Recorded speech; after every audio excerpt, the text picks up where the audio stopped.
खिस्सारी की बेटी कृति यादव भोजपुरी इंडस्ट्री में काफी पॉपुलर है। जी हाँ, कृति अपनी क्यूट अदाओं से सबके दिलों में राज करने वाली चाइल्ड एक्ट्रेस बन चुकी है और ऐसे में खिस्सारी के फैंस कृति को देखने के लिए काफी ज्यादा एक्साइटेड रहते हैं और साथ ही कृति अपनी ज्यादा समय खिस्सारी के साथ ही गुजारती है।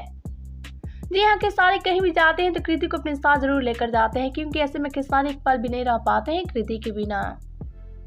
लेकिन क्या आप सभी जानते हैं कि खिस्सारी की बेटी कृति की नौकरानी की सैलरी कितनी है? तो अगर आप सभी जानना चाहते होंगे तो बने रहे हमारी वीडियो के साथ अंत तक। वीडियो में आगे बढ़े उससे पहले वीडियो को लाइक कर ले और चैनल को सब्सक्राइब कर ले। तो चलिए वीडियो में आगे बढ़ते आप सभी को बताते हैं। तो जी हाँ, जैसा कि आप सभी जानते हैं कि खिस्सारी की बेटी कृति एकदम से राजकुमारी की तरह रहती है और ऐसे में कृति को टक्कर देने वाला भोजपुरी इंडस्ट्री में कोई नहीं है। लेकिन ये तो रही खिस्सारी की बेटी कृति की बात है और हम यहाँ बात करें खिस्सारी की बेटी कृति की नौकरानी की सैलरी कितनी है। तो दरअसल खिस्सारी अपनी बेटी कृति की नौकरानी की सैलरी का किया है बड़ा खुलासा।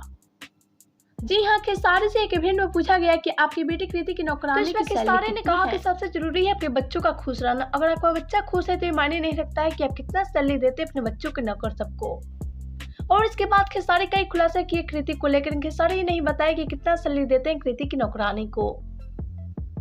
तो आप सबका क्या कहना है खिस्सारी और कृति के बारे में बताएं हमें नीचे कमेंट बॉक्स में। वीडियो अच्छा लगे तो वीडियो को लाइक करें, शेयर करें एंड चैनल को सब्सक्राइब करना ना भूलें।